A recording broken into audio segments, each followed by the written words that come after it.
Learn We those haven't skills. uploaded it yet, because I actually don't have it. I don't think they uploaded it. Anyway, we're actually live behind the scenes talk with Bloom and Cecil. Yeah, whoa. Look at the nuggets Behind the that you'll curtain, I get. know. Really Uh-huh. not exciting, Cecil. I think that It's, that stuff really would not be the extra added bonus features. Remember the bonus disc, the bonus features? We're mm-hmm. old. Yeah. Well, wisdom, right? At least it should be. Not always. Not always.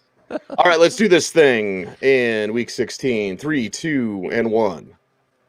Well, it is Thursday night football in week 16. It's the second week of the fantasy playoffs. You want to make it through, and you've got 49ers and Titans is the first game to talk about. Now, the 49ers side, Bloom, Eli Mitchell did not practice on Tuesday, December 21st. We're recording this on Wednesday, December 22nd. So that is a concern for fantasy GMs, thinking Mitchell could be back. Well, maybe it's just more Jeff Wilson.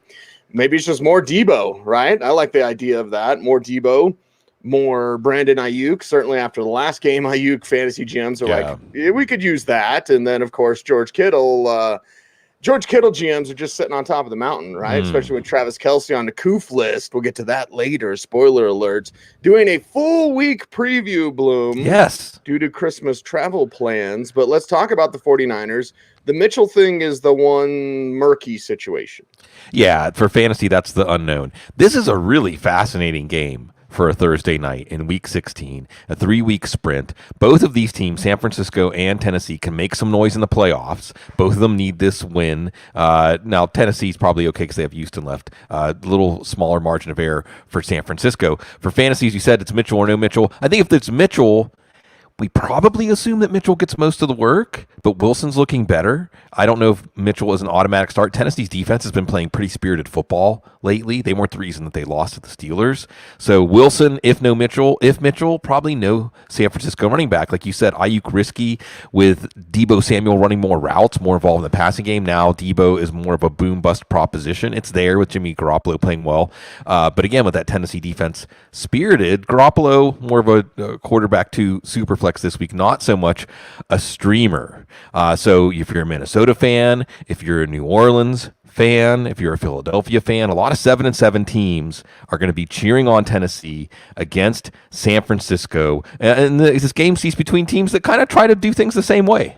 Yeah, they tried to. One successful, one not as much. One with a wide receiver coming back, though, that could help. Now, the latest reports, question mark, though, and this is from Rap Sheet on Twitter, is A.J. Brown likely back this week? It appears that he's set to return in week 16. So we can talk about all the other Titans assets. Dante Foreman, you're not going to trust Julio Jones even if he does play. Who cares? But the A.J. Brown thing is interesting because if he's back, what to expect the first week back. Now, I'm a start your studs guy, Bloom. And if Brown, he's at that level where if he's playing, I'm playing him. It may not be quite the same, and they may ease him back in. I realize that. But it's A.J. Brown. I made it here in large part because of him. If I've got him, I'm going to play him. You may recommend something else, Bloom. So let's talk about this. It's A.J. Brown against the San Francisco Corners. So that's pretty easy. Plus, it's an upper body injury, so you're not worried about aggravation of a hamstring strain or something where he's coming back too early from a knee strain or ankle injury, high ankle sprain, or something like that. So, yeah, if A.J. Brown's on the field, he's in. And what a lift it would be for this team who still, I guess the number one seed is kind of still up for grabs. I don't know because it's the AFC. But while they should be able to at least make it to the playoffs with 10 wins in just about any scenario because of that Houston game, this could be a game that really gets them rolling and eventually meeting up with Derrick Henry further on up the road. And if Brown plays, then that makes Dante Foreman a better play. Maybe Tennessee can get control of this game, and it makes Ryan Tannehill better as a two-quarterback super flex option, again, against that secondary. Going into this one, you looked at San Francisco's secondary. It took long enough for Cincinnati to pick on them a few weeks ago, right? I mean, there's definitely look, Matt Ryan and company move the ball. They just stalled out inside the 10-yard line 3 different times on fourth down. So it's there against San Francisco's defense. Now with A.J. Brown, that could be the key to unlock it. As what a story would be, Cease, if this Tennessee team, they found a way to survive last year, they keep finding ways to survive this year, and if they do this strange maneuver we've never seen before, getting as strong as they've been in months right before the playoffs, that's fun. It is fun. Bloom, by the way, I decided, Yeah. or I forgot to tell you in our Yeah. pre-show scramble, FedEx may be here. I'm watching my cameras Sure. out front. It's that time of year. Yeah. I think it's usually comic books, but I know it's not CGC Comics this time. Yeah. I think it's Liam's watch. I got him like a tactical Ooh. watch. So like when One with a knife that shoots out like an assassin watch? no, but it's one that when you parachute, it'll tell you your altitude or whatever. Oh, yeah. Like it's one of those. So yeah. I may have to actually get up Sure. and go answer the door, but I'm watching my cameras right now. I'm watching the Christmas games. I don't like football on Christmas. Sorry. That's an NBA day, in addition to a day for our Lord and Savior, if that's what you believe. And Right. I don't know. But before we get into the Cleveland game, which has, the murky situation was Eli Mitchell. We should feel fortunate that in that our first game out that we just got to talk about one murky situation. The rest of this whole damn week, murky, coof everywhere, murky situations abound. But before we jump into Cleveland, Green Bay, Bloom, do you like football on Christmas? It's harder Football to on pay attention Thanksgiving's to. one Here's thing. football on Christmas. Cease, do you remember the blue-gray game? That was on Christmas, right? Mm-hmm. So the Hawaii Bowl, a bowl game. It makes sense for there to be a bowl game on Christmas. Yes. Right. But yeah, NFL, they already have Thanksgiving as their territory. I get it and lined up with Saturday late in the season. But yeah, I'm not super thrilled about it. Yeah, and it's the NBA, I think, should kick off their season on Christmas and only play like 50 games. It'd be a better product, but they'll never do that. Something you'll never do, trust in your Browns, other than Nick Chubb. Who's going to play? Right. Who's going to not play? Again, it is Cleveland, it is Green Bay. This one's weird. The Cleveland side, Nick Chubb, yes, and yes. Mm-hmm. And then what? Again, we're recording Wednesday morning. Whenever you're listening to this, first off, thank you. Secondly, Bloom, we just have no idea who's going to play at quarterback for this team, and that creates complications outside of everyone not named Nick Chubb. Yeah, and this is the key game. First, before we jump into the Cleveland side, Cease, can we just recognize for Jared, for all the Browns fans out there, just how cruel the football gods are? Yeah. Really, it was there. Nick Mullins, even in his head, was penning the story, right? The folk hero, Nick Mullins. Yep. It was there. And it would have really kept the season alive in a meaningful way, a big emotional boost. Top of the AFC North, right? Correct me if I'm wrong. They said it during the broadcast, but they went from like potentially top of the AFC North to like fourth. Yeah. And look, they can win out. I still think 10 wins get you in the AFC, and they've got Green Bay, Pittsburgh, Cincinnati, so they can still win out. I believe Baker Mayfield's going to play this week. Still nothing in the passing game. We'll see about Jarvis Landry. We'll see about Austin Hooper. But either way, even if it's split between Peoples-Jones, Higgins, who's kind of disappeared, Njoku, and Harrison Bryant, who's a solid player, Matt Waldman favorite, that's still splitting a somewhat meager passing game. Maybe this turns into a shootout because Aaron Rodgers puts the Packers out into a big lead. I don't think that's necessarily a good scenario. You're going away from the strength of this offense. It's what Bill Belichick induced this Browns team to doing and ended up just throttling that team. I think what was that game, like 45-7? So that's not good for this Browns team. It's just Chubb, and I don't know about Hunt. I'm not going to play Hunt even if he is in this one because I don't know if he's 100%. So it's just kind of depressing for the Browns, but they can try to be more than a speed bump on the way for this Packers team, Cease, that now has the inside track to having the road to the Super Bowl go through Lambeau. Yeah, just like Aaron Rodgers wanted all along. You enjoy playing in Green Bay? Well, last dance. I enjoy playing ball. Last dance with him and Devontae. Maybe someone can get that as a duo, Bloom. Interesting. Marcus Valdes-Scantling's on the COOF list. Okay, so what's that mean for Rodgers and his targets? The health status of Jones still a little bit banged up, but either way, Green Bay at home. I'm going to check NFL weather right now, Bloom, while you proselytize about this game. Right. But you have to feel pretty good if you've got your Packers in this week. And again, MVS on the COOF list. Yeah, Rodgers, strong play. We'll see who's back for Cleveland. Aaron Jones, the play over A.J. Dillon, I think, in this one. Actually, the Packers had a lead to salt away against the Ravens. Still didn't mean a big game for A.J. Dillon. And Aaron Jones doing great things as a receiver. 6 receiving touchdowns this year already. And maybe Allen Lazard, we're going to see. Now, because of the new rules, every player we mentioned on the COOF list could play. We will see. And I think even we saw on Tuesday that it goes right down to not quite game time, but for our purposes, game time. And my understanding, which I think this is one of those situations where everybody, including I think NFL personnel, are learning what the policies are as they put them into action, right?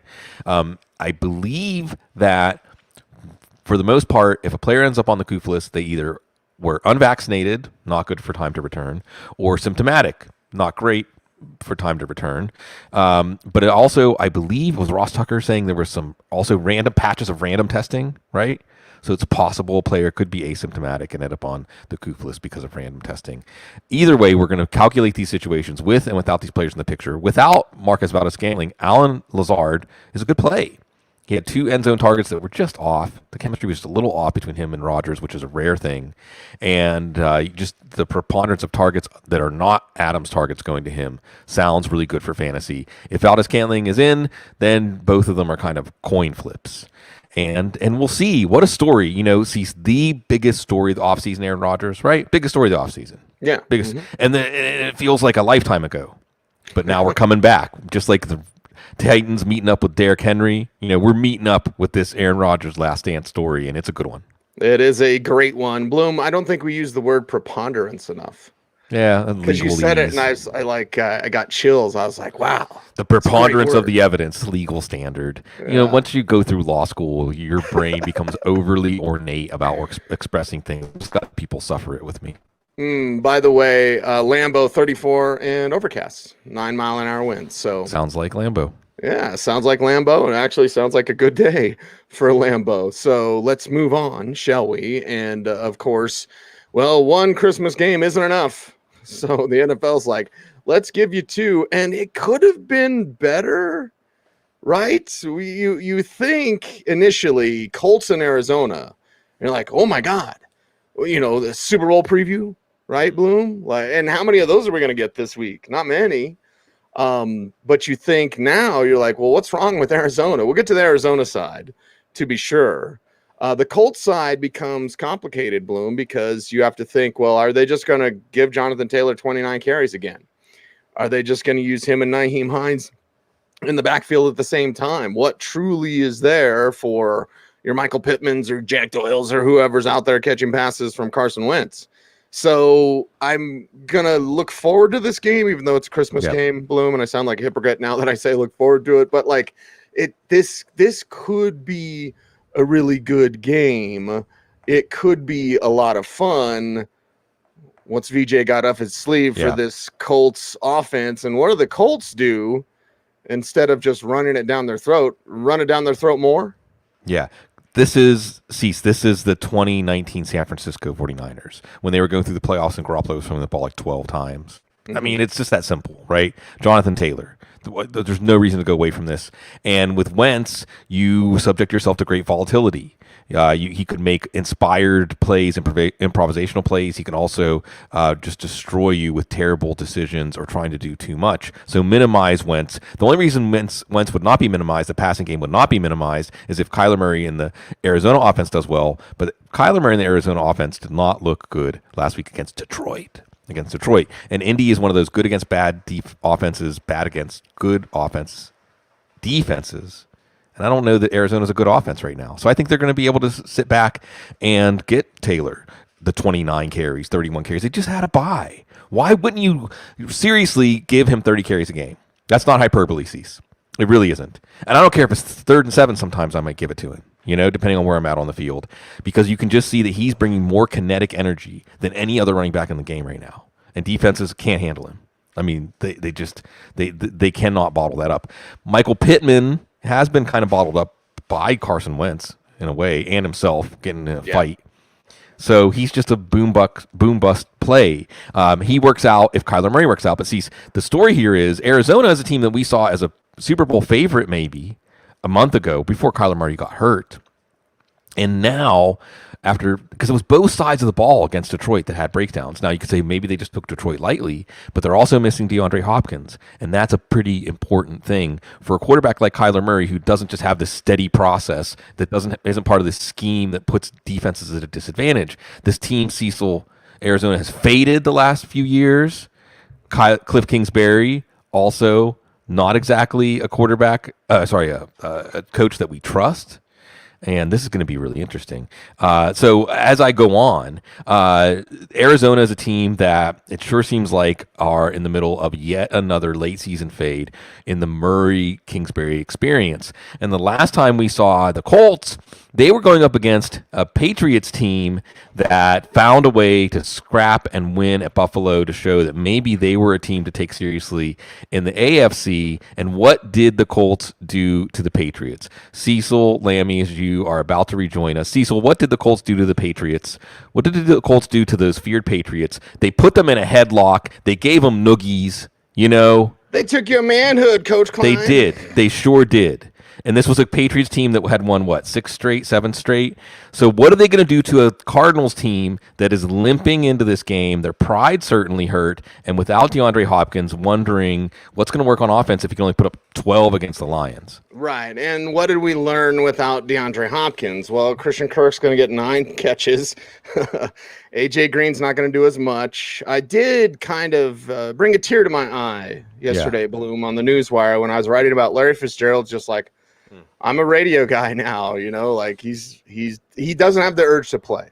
Yeah. And God bless him, right? Because it could be a comeback story and Fitzgerald trying to get him to the Super Bowl, all those sorts of things. But Larry Fitzgerald just said, nah, I don't really have the urge to play right now. So, but that did make me a little bit sad because we all miss seeing Larry Fitzgerald out there, even if he wasn't what he used to be. But without Nuke, what did we learn, Bloom? The Christian Kirk thing's interesting. The Ertz thing is interesting. But outside of that, I mean, I think you're kind of chasing ghosts with A.J. Green. But let's talk about it, and let's talk about that Cardinals side. Yeah, you got to stick with Kyler Murray in fantasy, even though he's slumping, just because he can make some things happen as a runner. In any week, that could change. Yeah, that could change. And it's Indianapolis again. It's defense depending on the lighting, looks good or bad. Christian Kirk over Green.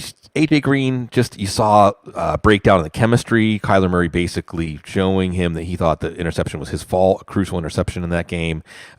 Green did catch the Kyler Murray retreat 30 yards behind the line of scrimmage heave, but I think Kirk is the play over Green. Green's more of a lower ceiling, lower floor wide receiver 3 flex. Connor's the play over Edmonds. Connor looked really good. Edmonds looked good too, but Connor's not going away, and he looked good in the passing game. You just need scoring opportunities here, and Ertz obviously is a play here. But the whole Arizona offense is ambiguous. Again, was it just not? Because remember, this team also made the Panthers look like prime Cam Newton era Panthers, and then it was with Colt McCoy. So they have already had a bad loss this year. Could they bounce back from that? We will get this game front and center in prime time on Christmas. And again, Cease, I think it's one that could trace a scary and disconcerting pattern of the Cardinals in the Murray-Kingsbury era declining in December. Declining in December to Sunday, day after Christmas. And, well, some games are going to be really interesting, and some games are going to be Detroit and Atlanta. Yeah. So Detroit side of things, again, we are recording on Wednesday, so we're not exactly sure. Right. And I apologize. This what's like, dude, I love doing this show. You know that. Like this show and our audience, it's like an oasis for both of us, honestly. Because we all have, things that pull us and stresses and all these sorts of things. But doing the show is fun, not during this. It just isn't, because I'm like, I'm going to tell you to start this guy, and then he doesn't play because he's on the COOF list or whatever. Like, it's just, this is not fun. Even with the Lions, which you're not really going to rely on many players anyway, but it's like, well, who the hell's going to play? Who's going to be out there? And, well, what about Jared Goff? It starts there. Now, Jamal Williams is back, activated off the COOF list on Monday. Okay, but is there anything even there for him anymore, right? Because you never lose your job to injury or the COOF unless you lose your job to injury or the COOF. It happens all the time in the NFL. So let's talk about this Detroit team against Atlanta, and who the hell's going to play? Yeah.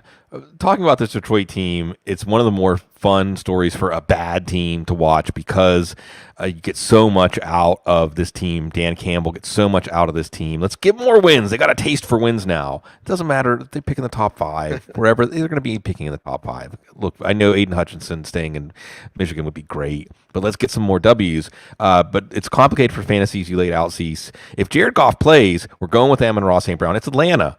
Although A.J. Terrell's been playing some great football, so maybe not as much Josh Reynolds outside if he gets a lot of Terrell, who's been quietly one of the most outstanding corners in the league this year. And then the running back by committee, obviously you have no interest here, even against Atlanta, if Goff's not playing, if it's Tim Boyle. But if it is Goff, Reynolds has some momentum. Jamal Williams has some passing game chops. So, again, with no Hawkinson, with no Swift, maybe that leads to something there. You want to believe something there. But, see, I find that the Lions' wins have been extremely satisfying. Extremely satisfying. We watch movies growing up, we watch shows growing up, and we find ourselves rooting, based on maybe how we identify with the story or our experiences. And the way the Lions were laying it out there week after week after week and coming up just short in the football gods like Lucy with the football. It's very satisfying, even though it's been a part of the season that is inconsequential, like those Atlanta Falcons. Like, here we step into the Atlanta Falcons conversation, and you're just staring at Cordell Patterson being like, please do more than you did last week. Now Russell Gage doing his thing, so I think fantasy jams are kind of comfortable where you're going to be starting Gage on a weekly basis. Kyle Pitts, you're hoping for a little bit more. He does give you more, can give you more. But is it going to be another modest outing for Matt Ryan and company, or will Cordero come through for you? Yeah, it's Detroit. And we just talked about how Arizona struggled. It's Detroit, so Russell Gage, Matt Ryan and 2 quarterback superflex, Kyle Pitts, Kyle Pitts was getting some plays downfield. Now, where it gets tough is Cordero Patterson. And see, this is like when you get everyone fired up for Q the Chuck D, Mm-hmm.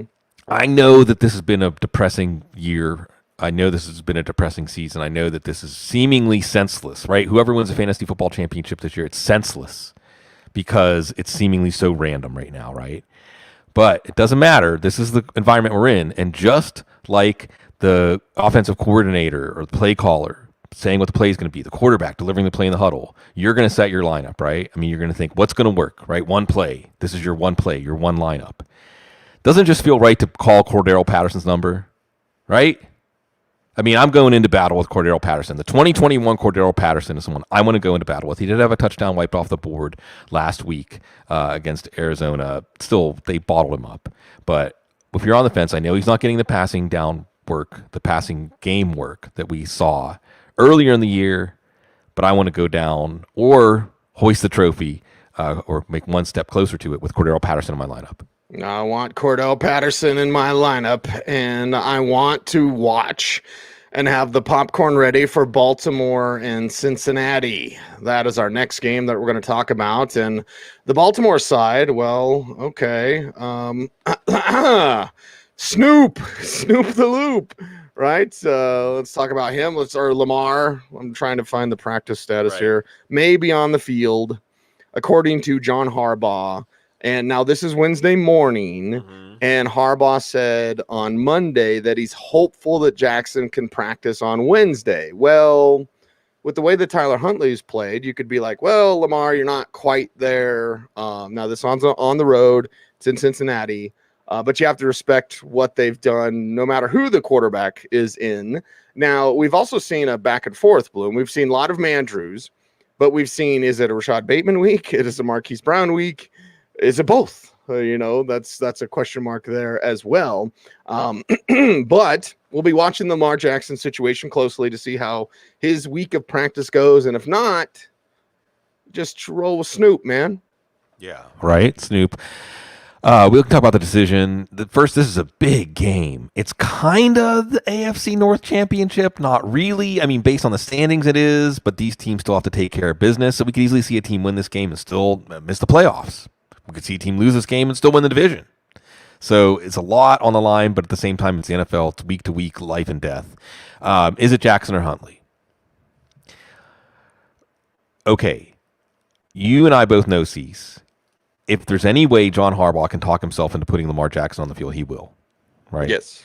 We have seen that maybe when it comes down to it, especially based on the Lamar Jackson we've seen recently against cover zero blitzes and things like that, maybe Jackson and Huntley, there's not as big of a difference as we were led to believe there would be, right? Lance Zierlein kind of sort of put out there like, do you pay Lamar Jackson $40 million a year when the drop off to Tyler Huntley is only that much? I mean, he didn't put it that way. I don't want to put words in his mouth. All I'm saying is we can see that Tyler Huntley is almost as effective, but I don't know if John Harbaugh sees that. So I think we're going to see Lamar Jackson. I think if there's any possible way that Lamar Jackson is going to start, it's going to be Lamar Jackson, which might not be good for this defense.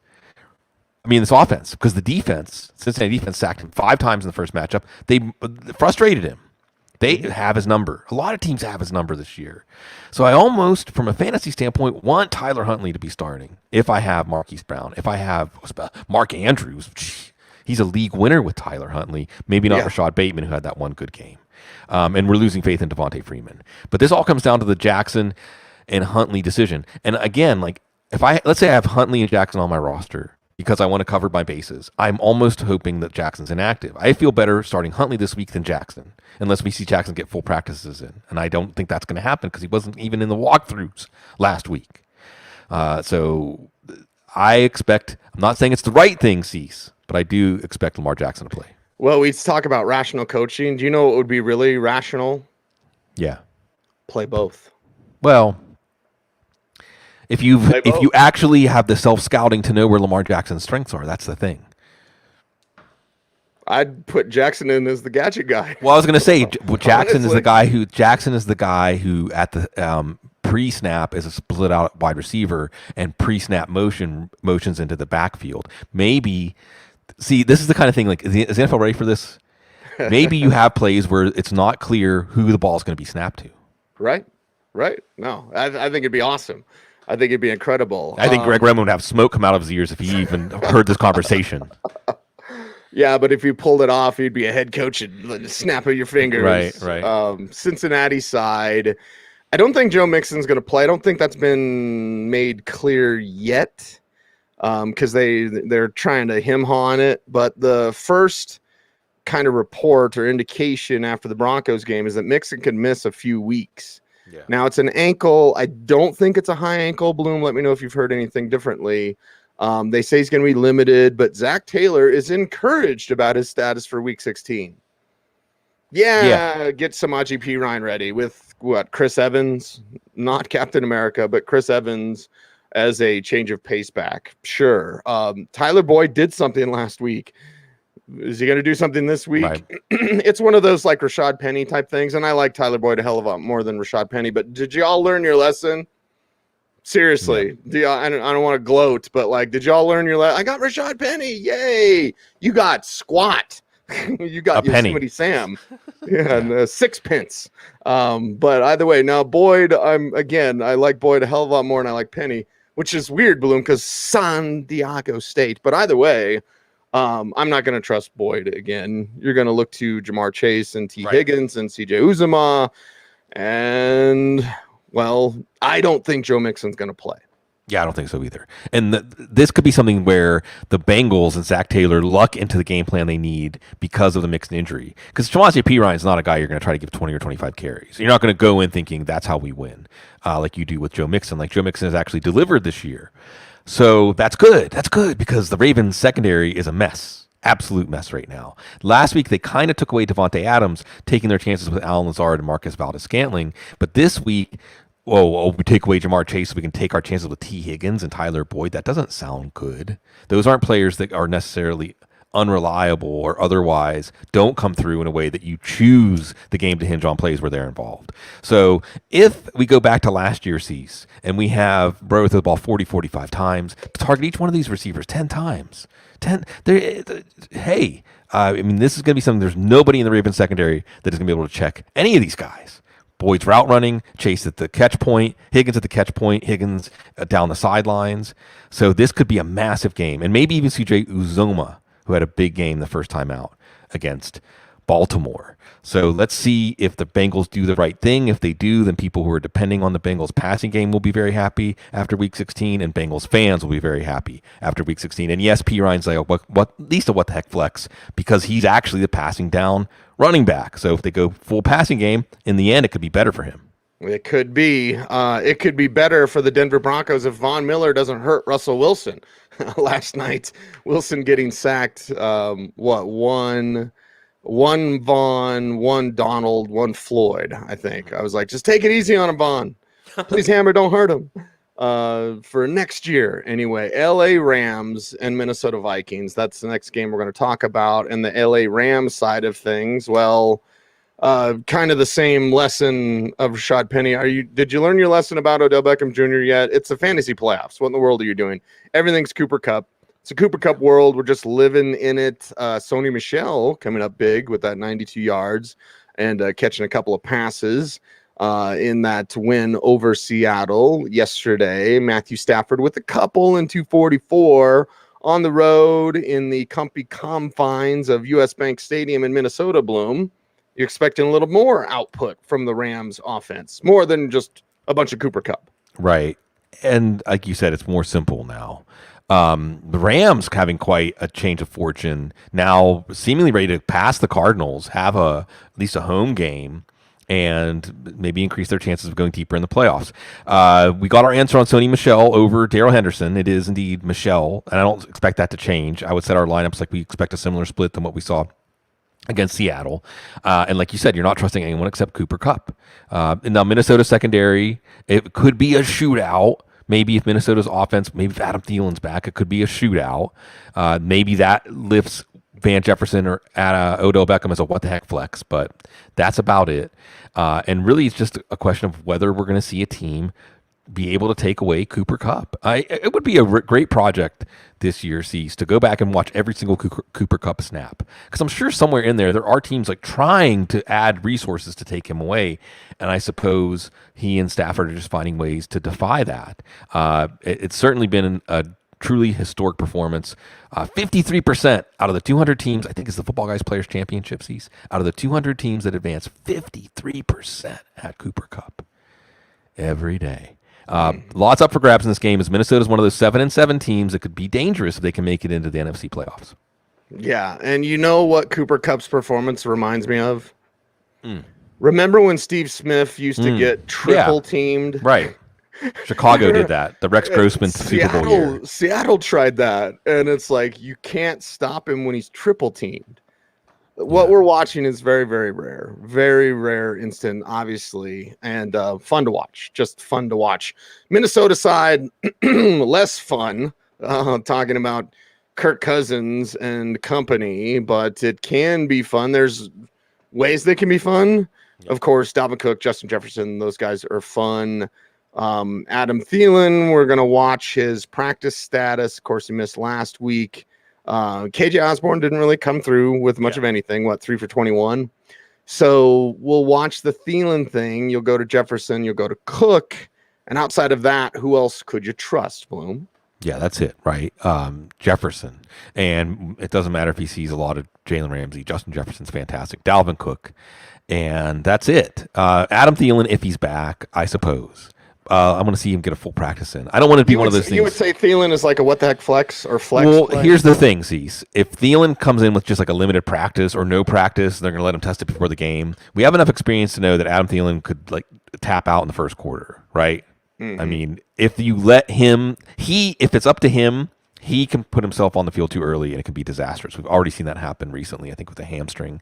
But if he gets a full practice in, if he's not a game time decision, if he's an expected to play, then yeah, you like Adam Thielen here. And I believe right now the Vikings have the tiebreakers over the Saints and the Eagles for that 7th spot. They still have to play Green Bay and Chicago, but they can beat anybody. They can play with anybody. They can play with the Rams. This will be a better game than the game with Seattle. Mm-hmm. Our guy, FQD 1911, says fantasy this season has been a big wet fart. That's one where you draw mud, right? Where you're just like, it's just gas. And then you're like, wait a second. Yeah. That's not just gas. Yeah, that's the way it's felt at times this year. Speaking of wet, Of course, Buffalo and New England's going to have weather as a problem. I'm looking at NFLweather.com right now. Buffalo, New England, 40 degrees rain. Okay, 40 degrees and rain. Buffalo, New England is the next game we're going to talk about. And you think, oh, this battle of Titans for AFC East supremacy. And then you go, oh, Mother Nature. Mother Nature playing into this one. Now, the Buffalo side is first because this one is in New England, Bloom. So let's talk about Buffalo. Cole Beasley on the COOF list, and we all know that he didn't get his shots. And for the love of God, everyone just remain human, because I've seen certain outlets, Bloom, like love to gloat about, oh, well, and now Cole Beasley, oh, woo, Cole Beasley. As I've said before, and I'll continue to repeat, when someone lands on the COOF list, my first thing is, I hope they're okay. I hope they're okay. And that includes the devil that is Cole Beasley. So anyway, let's be mature and let's be human, Bloom. But let's talk about a ton of Gabriel Davis. Okay, maybe, but then again, rain. More Devin Singletary, but he's not really the mud kicker, if you will. That's the name of my Jeep, by the way. Oh. I got stickers on the hood where it usually says like Sahara or Rubicon or whatever. I got custom stickers that say mud kicker. Devin Singletary, as much as I love him, Bloom, he's not the mud kicker. So, okay, we have assets, Stephon Diggs, Josh Allen. We know the names, Bloom. But this is New England. It's Belichick and it's Mother Nature that you're competing against. So let's talk about it.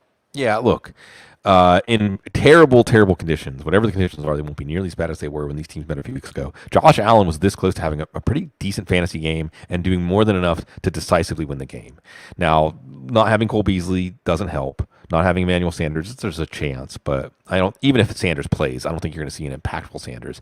It's those three, right? Stephon Diggs, of course, Gabriel Davis, who's red hot right now, and Devin Singletary. And I understand what you're saying, Cease. Devin Singletary, I mean, this is why Devin Singletary is a third rounder. And he probably was even a little bit of a reach as a third rounder. This is why Devin Singletary is not a real lead back.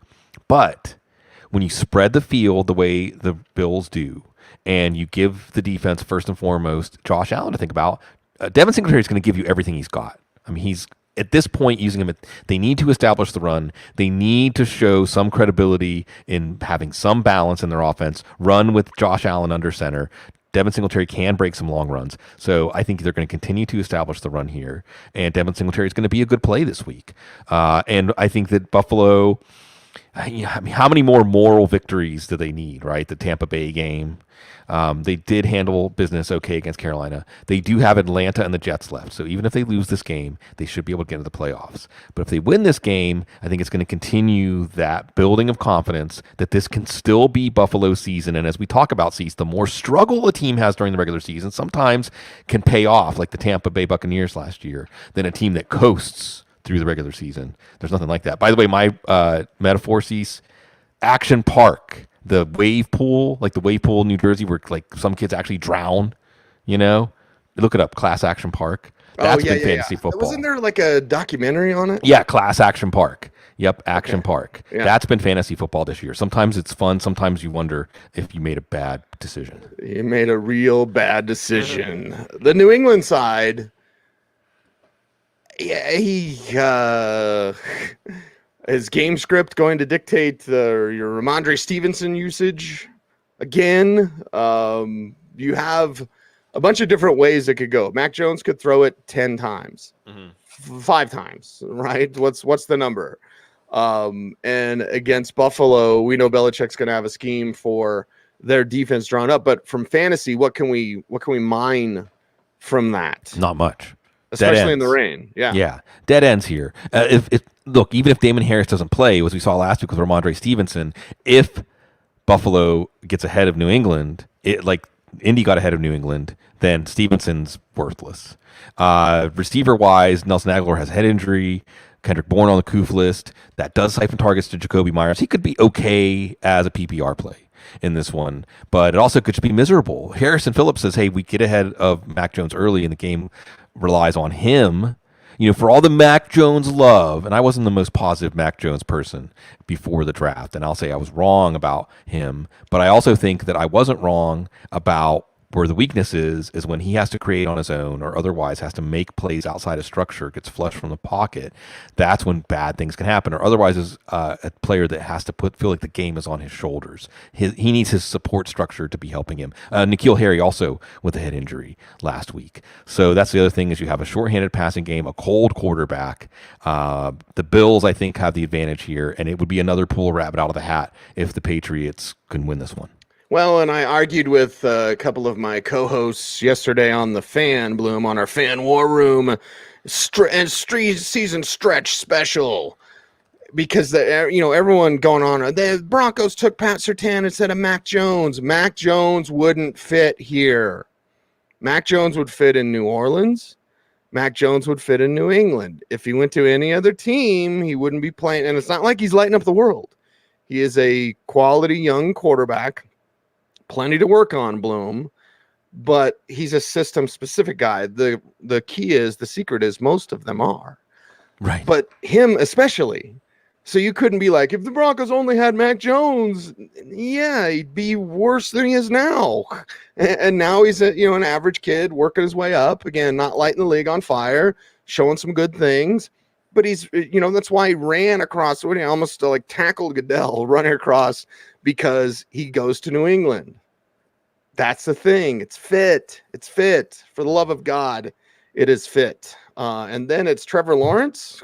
No. Well, what fit is that? I hope they find someone. Again, here's my weekly, I thought Trevor Lawrence was supposed to be good rant. I hope they find someone that can get the best out of him. Now, this week against the Jets, Trevor Lawrence, and then James Robinson. It's the second week of the fantasy playoffs. There's one Jaguars player you're going to be trusting, Bloom, and it's James Robinson. Right.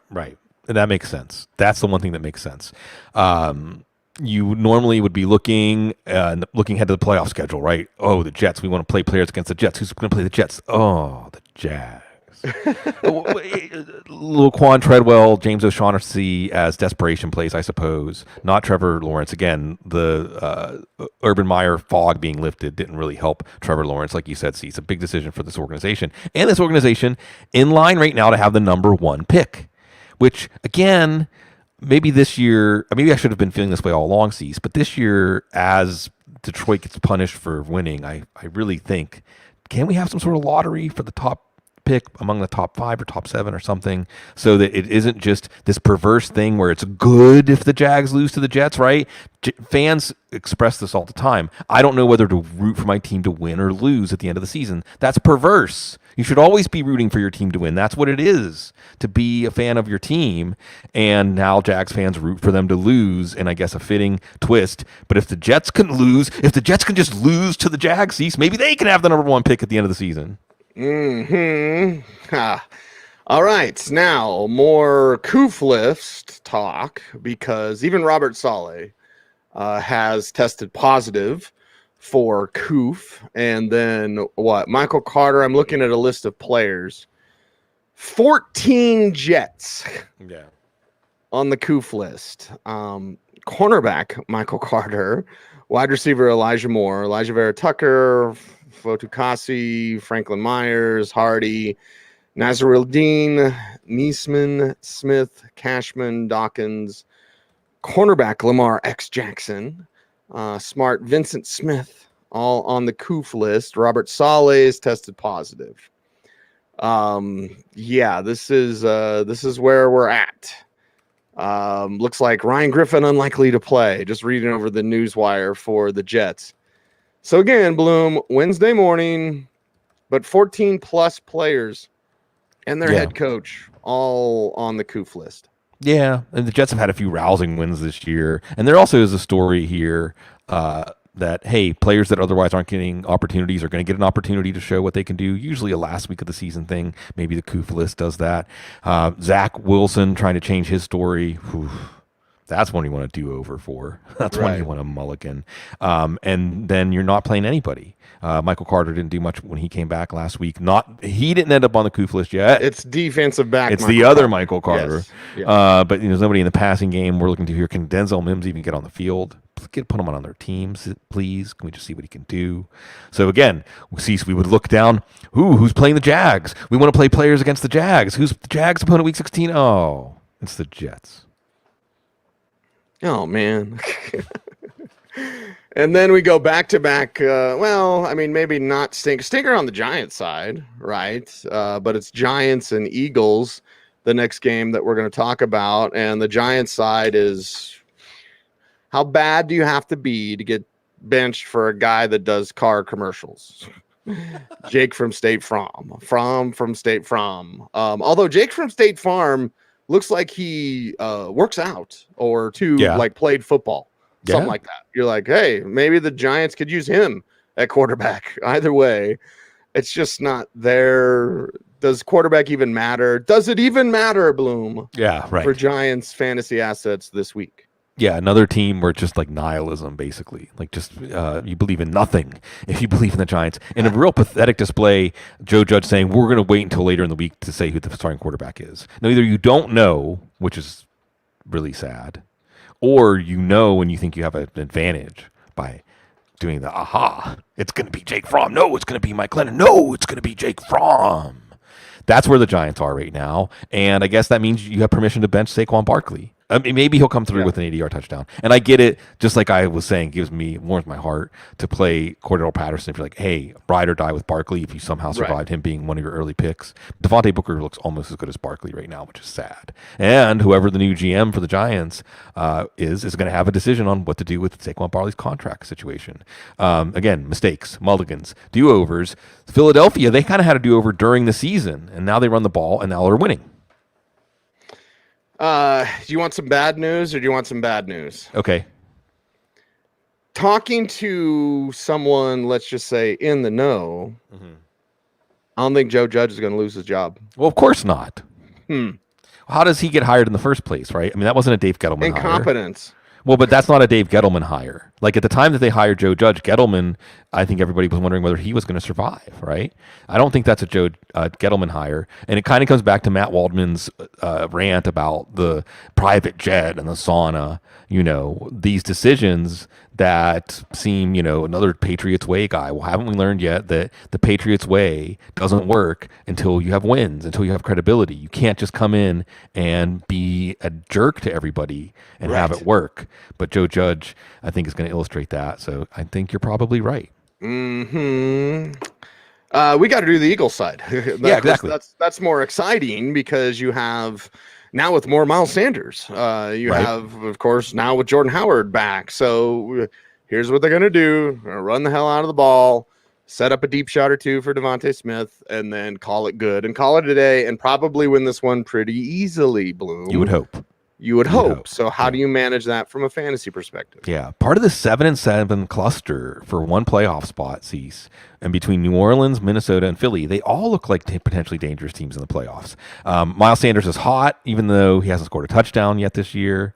150 plus touches. No one else has more than 75 touches without scoring a touchdown this year. Can you believe that? Dallas Goedert.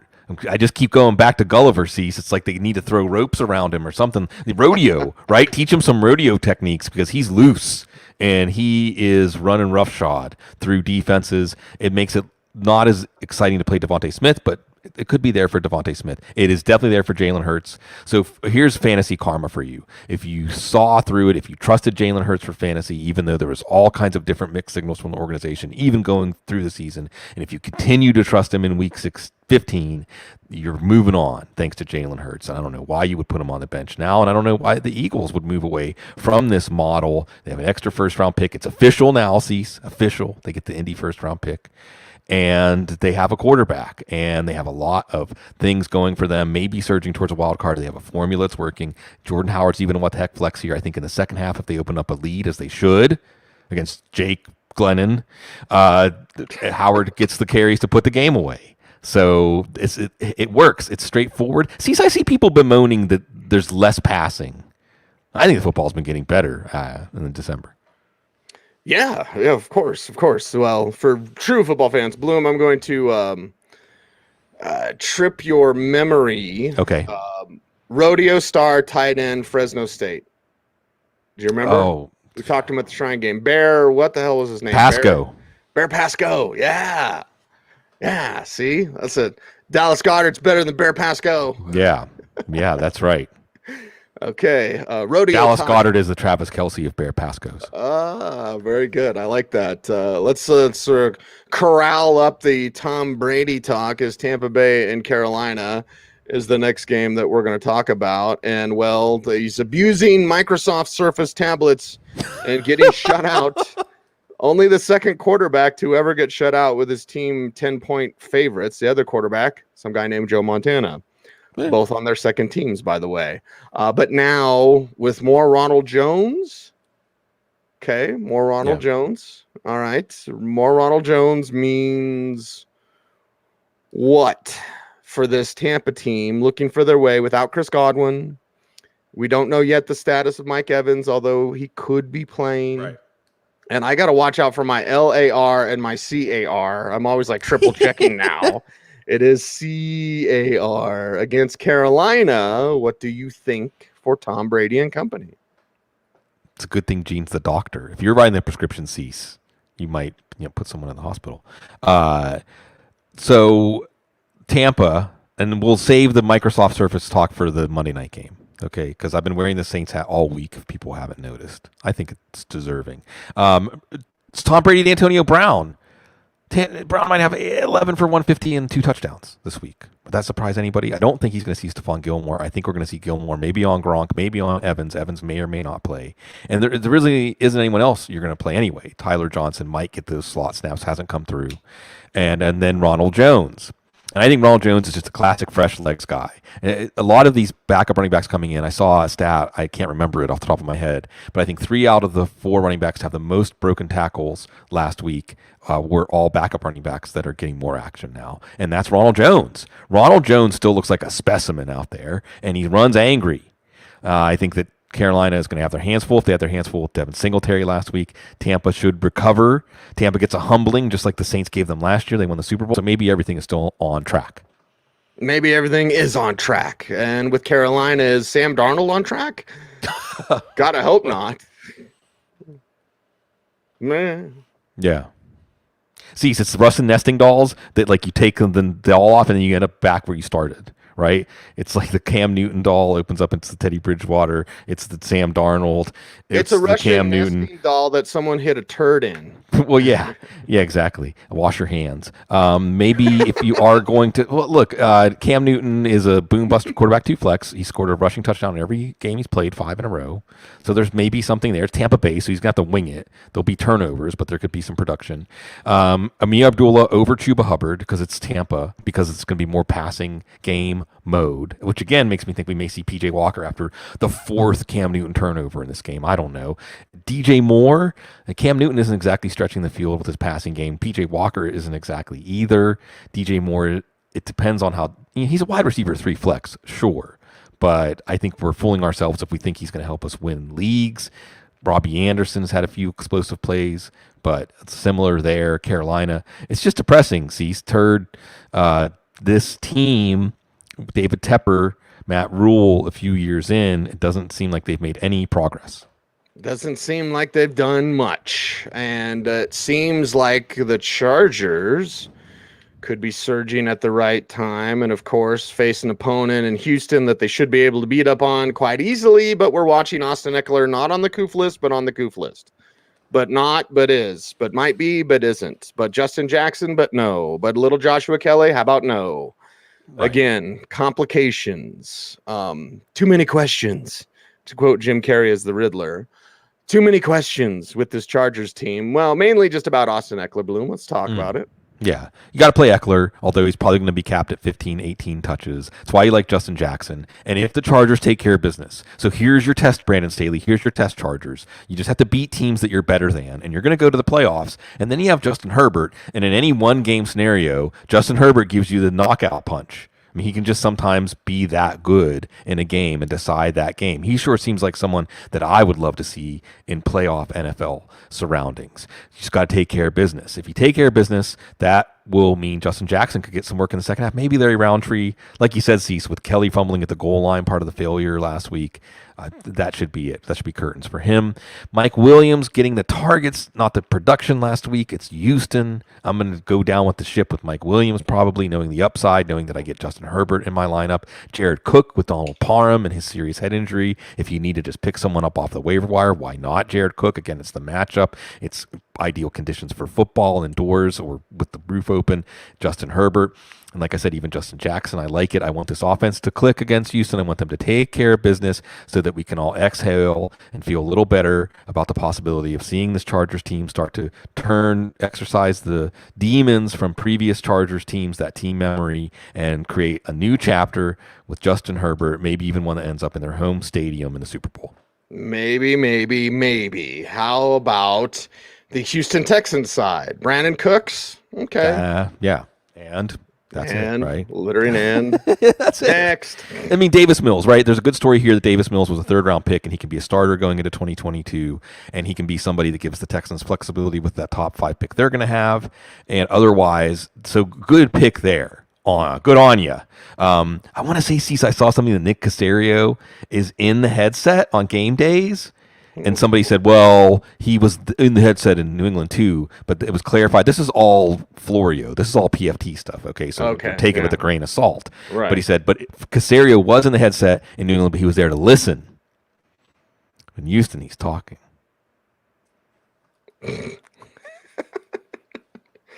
If we only had a longer show, Bloom. But for brevity's sake, we'll continue on, and we will go to the next game up. It is Chicago, and it is Seattle. This is coming up our afternoon game slate. So here we go, Chicago side. And how you feeling about Chicago up there in Seattle? Now, we do have weather to be an issue. I saw it earlier. Oh, snow.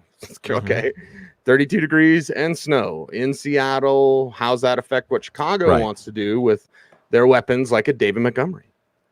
I want to say, Cease, that, I remember when the U.S. stormed Noriega's compound when we were kids? Yeah. And they used, music, Nancy Sinatra, they blared music. I thought they used, AC/DC or something. AC/DC, right, whatever it was. I think they're going to do that with Bears football games now. They're just going to play Bears football games to flush people out of these hostage situations because it's just miserable football to watch. Maybe Justin Fields can do something for fantasy just because he's going to run. He's going to throw a lot. David Montgomery gets enough touches. You're going to keep him in your lineup. Darnell Mooney's explosive. He's not a number one receiver. We'll see if Allen Robinson's back. Maybe that could help him. Maybe it could hurt him because you're going to spread the targets out. Similarly with Cole Kmet. I mean, Seattle's defense, I'm not afraid of them, but there's conditions, and it's just Matt Nagy back to calling the plays. I don't know if he's going to call the plays this week. So it's a lot of question marks, but what's not in question is that this Bears offense is going to continue to underachieve. And much like Jacksonville, we're looking ahead. Who are you going to bring in for this quarterback? Because that's your quarterback, whoever the new GM is, whoever the new head coach is. And I wonder who the quarterback's going to be in Seattle for the current head coach next year. Yeah. I guess pass interference isn't a thing. Poor DJ Dallas. Yeah. You get tackled in a pass that you were going to catch, and the refs who are staring right at you are just like, no, I don't know. No idea. I still want to make fun of people that started Rashad Penny, Bloom, but I want to be nice. Mm-hmm. It is the Christmas season, but should have known better. Isn't that Richard Mark's song? Yeah. Should have known better than to fall in love with Rashad Penny. Mm-hmm. That's right. You stuck the dismount. Now our love is just a faded memory. Okay, let's talk about DK Metcalf getting he's an alliteration receiver now. That's not fun. No, that's not him. Wilson missed him deep. And look, the Bears defense is good enough. He beat Jalen Ramsey. So hopefully Tyler Lockett's back. He was symptomatic. I don't know. We'll see. They can't make D. Eskridge a thing, and I like D. Eskridge. He's banged up too. It's just not working. Yeah, it's just not working, right? So, I mean, you probably have to play Tyler Lockett DK Metcalf, he had 12 targets. Wilson wasn't able to do much with that. We'll see about the Bears secondary. Although, again, the Bears secondary was depleted against the Vikings. It didn't matter. Now, those were games that also were games that weren't played. Well, I guess it was a Monday night game. It's the only game that was supposed to be played on Monday and Tuesday this week. Anyway, I just don't trust it. See, this is an offensive black hole kind of game. Maybe Everett had a few catches. I don't know. That's if Lockett's back out there, doesn't matter. Maybe Penny does something because he gets a better game script. Doesn't matter. This is tough.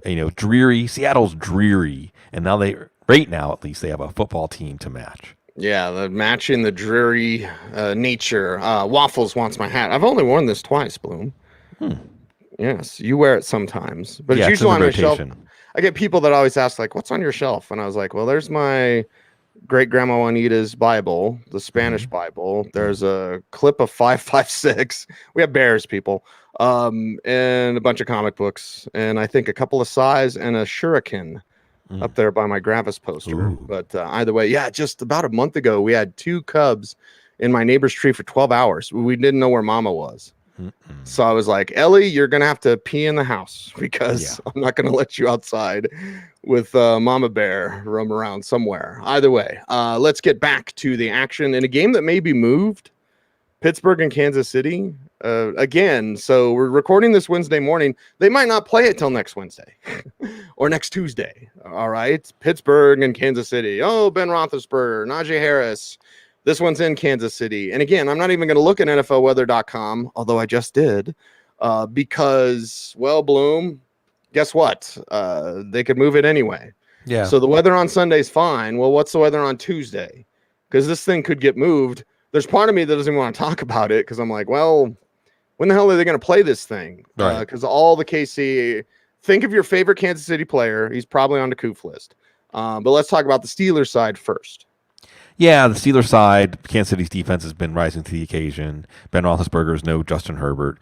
He still should hit Deontay Johnson enough. You still have to play Najee Harris, even though you survived him if you had to play him last week. You just have to play a running back that's going to get all the touches in the backfield. Chase Claypool's more of a what-the-heck flex, but Pat Freiermuth, second concussion in under a month.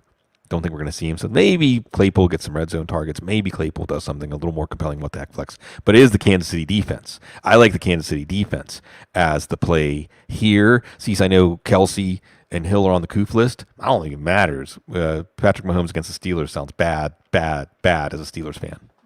Bad, and more bad. Again, the Chiefs side is difficult, Bloom, because I could read you off the names, right? And I don't even think they number it anymore just because there's so many. But let's just say Tyreek Hill is on the Coof list. I mean, just a zillion. I can't count that high. So there you go. Here we go with more Coof talk, and Lord knows when they're going to play this game. Yeah, and look, the Steelers have faced Patrick Mahomes once, only once. It's surprising, right? He's been the quarterback there for 4 years. He threw 6 touchdowns. So,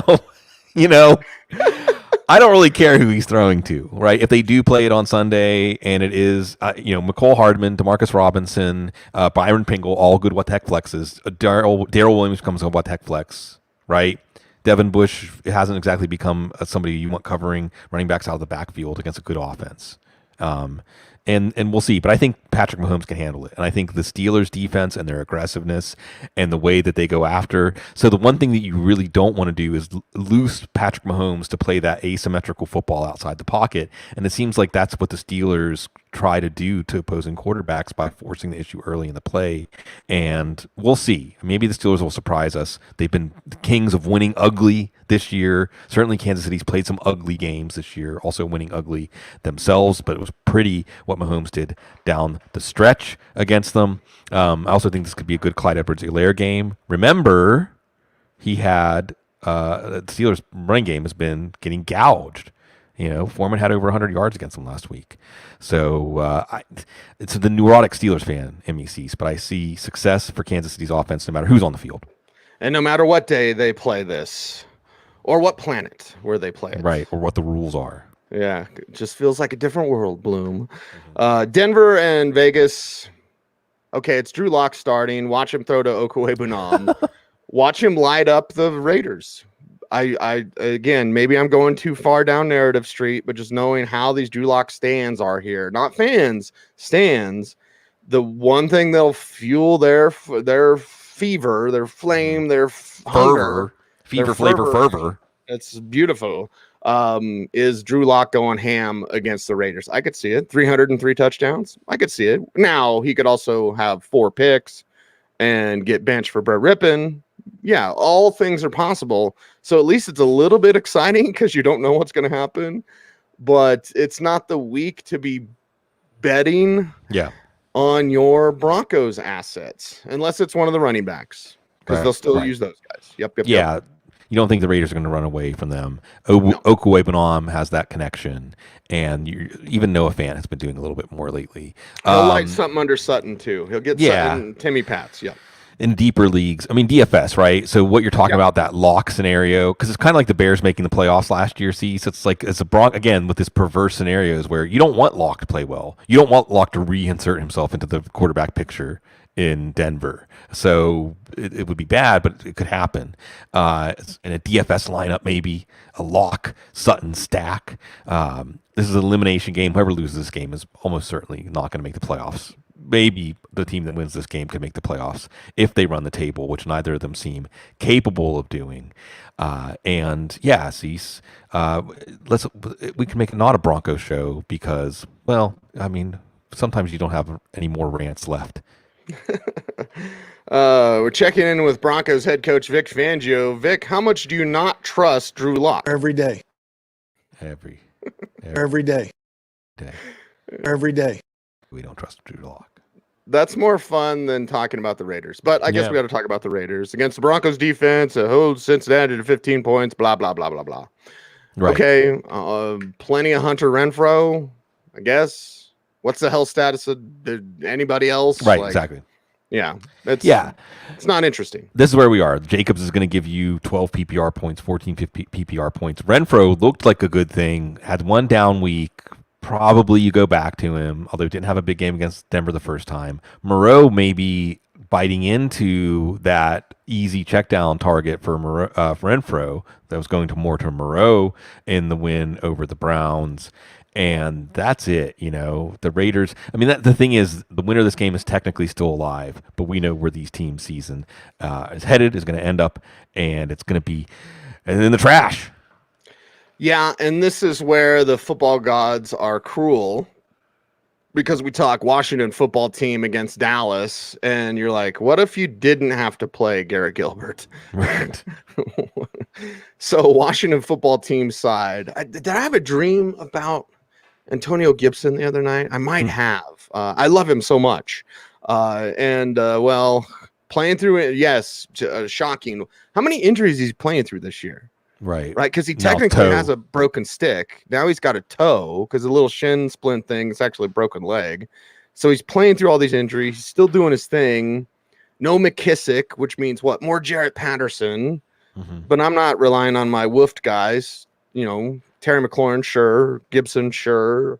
Who's starting a quarterback? Here we go again, Bloom. Let's talk about it. Yeah, exactly. Might be Heineke, might be Allen. We'll see. That makes McLaurin.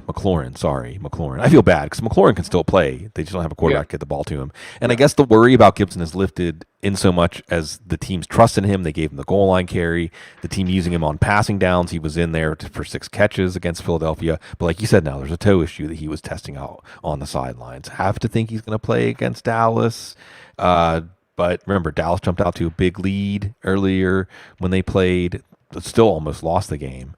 So Gibson, I mean, you see his ceiling, but it was a short touchdown and 6 catches that made him a good play. If either of those don't come, then maybe he won't be a good play. And that's kind of sees also how we're looking at this Cowboys pass offense. You would have thought that building your fantasy lineup in some ways to hinge on the Cowboys offense was a good thing, but right now you're not sure what you have.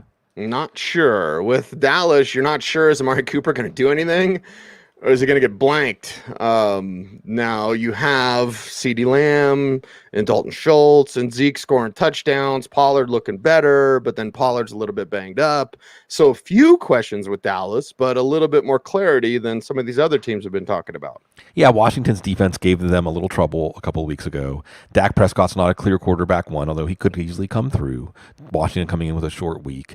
Dak just not sharp lately. Zeke is in because he's going to get the short touchdowns. Pollard's outplaying him. Pollard's still more of what the heck flex.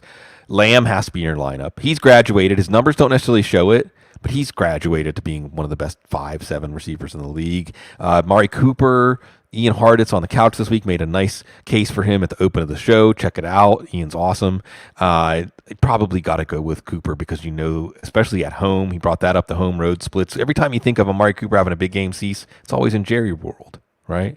That's where this game's going to be played on Sunday night. And Dalton Schultz, struggle target, even if Dak's not struggling. There's a lot of different ways for Schultz to get there. You remember what Dallas Goedert just did yesterday against against Washington for Philadelphia.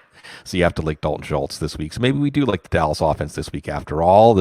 They are making themselves, I don't know, Cease, maybe a Super Bowl contender, maybe even a Super Bowl pick for some people. Maybe. Monday Night Football. It is Miami and it is New Orleans now with more Duke Johnson Jr. And you love to see it, right? You love to see those guys who you always knew. If you just give them an opportunity. Right. Justin Forsett was always like 1,000-yard back if you ever got the opportunity. He did it once, then he never did it again. Of course, he was out the end of his career. He was like 7 years in before he got that first 1,000-yard season. Hell, even Mark Ingram was, I think, 6 years in before he got his first 1,000-yard season. Not saying that Duke Johnson Jr., could do that or whatever, but you always knew there was something more there. He got his 100 yards, got his touchdowns, signed to the active roster. Jalen Waddle's back. Phillip Lindsay's back. That doesn't matter as much. Surprised he's not cut. Either way, let's talk about Miami in New Orleans and Tua and company on a roll. They got to continue this roll because they're still one of those bubble teams. They can win out and get to 10-7. They can beat New Orleans, Tennessee. They need to win out. They got to get to 10 wins. Yeah, New Orleans, Tennessee, and New England are all winnable games for them. But it's going to hinge on Tua, though. It's going to, in a fitting way. It's a win and stay alive game for both of these teams. Saints run defense is going to make it so that we're going to see more of the receiving game chops of Myles Gaskin and Duke Johnson. Not sure what the split's going to be. They're both just kind of desperation plays, but ones that could hit because of their passing game prowess, because maybe this timing-based offense can work against New Orleans, right? They were not allowing Tom Brady to do anything, but Tua is going to have the short passes to Jalen Waddle. Going to have Mike Gesicki in the middle of the field. Devontae Parker should be canceled out by Marshawn Lattimore, but I think Miami will take that and maybe mix in a little Albert Wilson here, some speed. But I think Waddle's in your lineup, Gesicki's in your lineup. Tua, it could be a long night for Tua. Don't get me wrong. It could be a night where they start getting in his grill. He had some miscues against the Jets, so. The Saints are a hot defense. We're going to talk about the Saints defense today, Cease. The Saints are a hot defense, so there's potentially a rough evening for Tua. It's really interesting, the contrast between these two teams, and this game could go a lot of different ways. And it is a rough outing for New Orleans and their offense.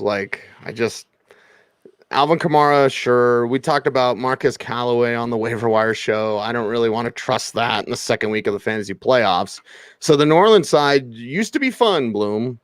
Used to be a contender.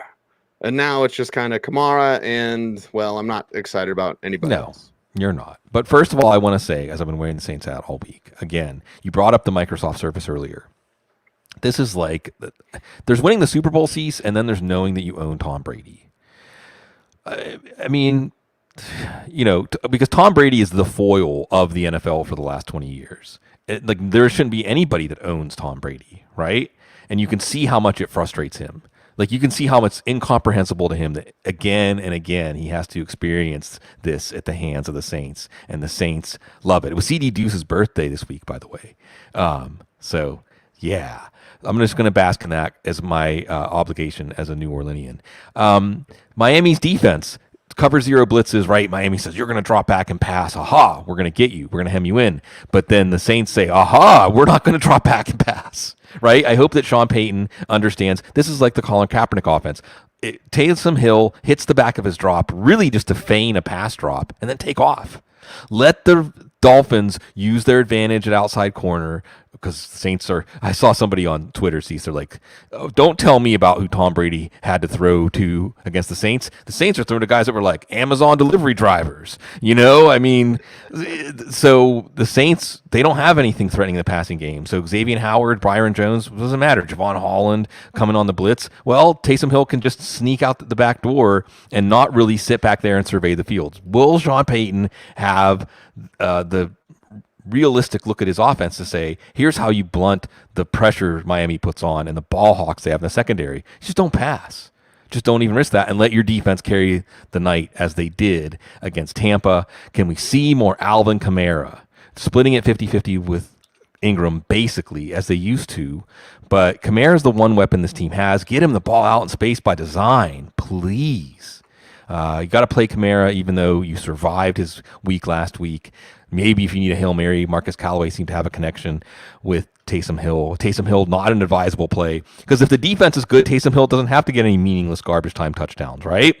So I think this is going to be a close game, a low-scoring game. It may hinge on turnovers. It may hinge on these aggressive defenses.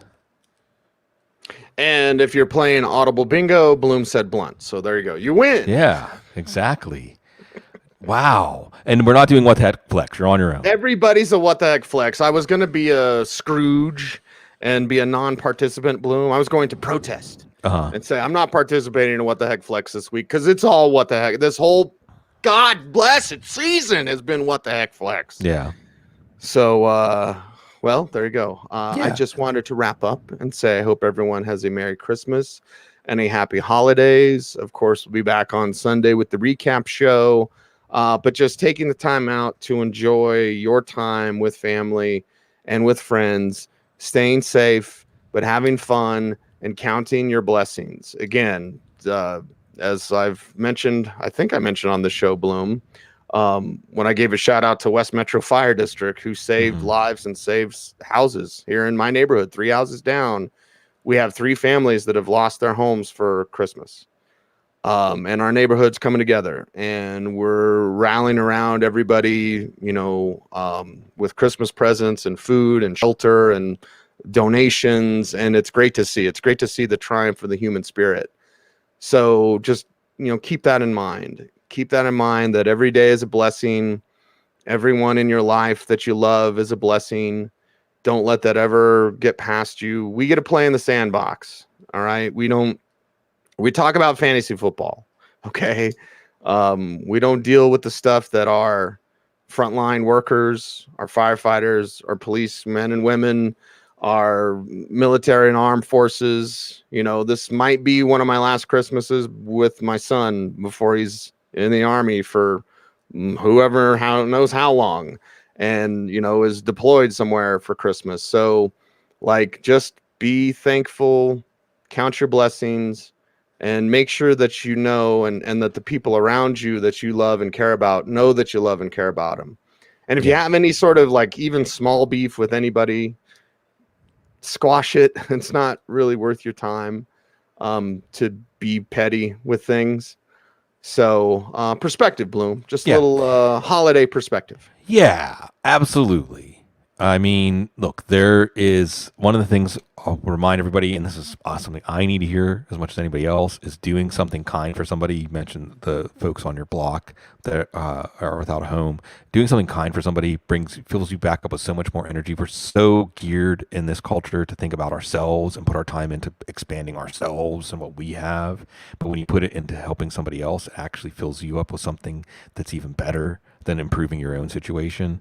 Obviously, if you're listening to this show, you are hopefully doing okay. If you have time and bandwidth to worry about fantasy football, that's usually a good thing. But also, fantasy football helps take our mind off of, well, I don't know about y'all, but I generally have a sense of existential dread, doom surrounding us.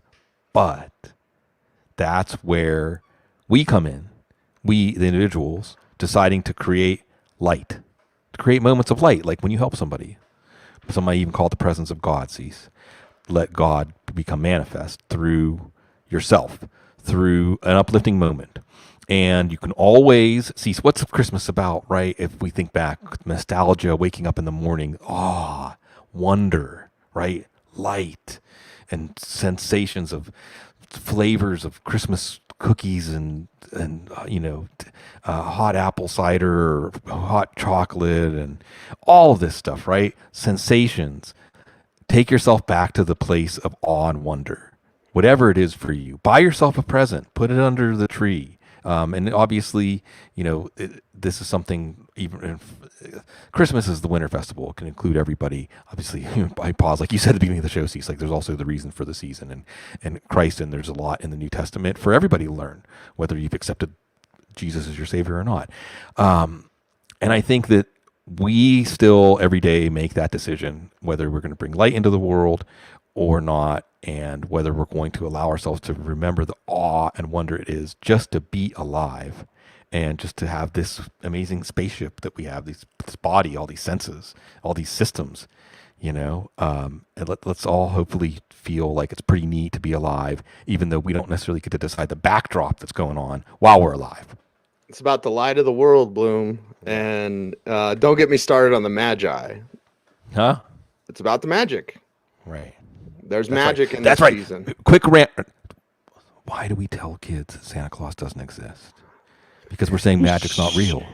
Yeah. We're saying magic's not real, but Yeah. magic is real. We create the magic. The magic is in each of us. It is real, and it's up to us. We're the magicians. And the magic is within us because of the spark of the divine. And that's it for Crunchy Talk with Bloom and Cecil for today.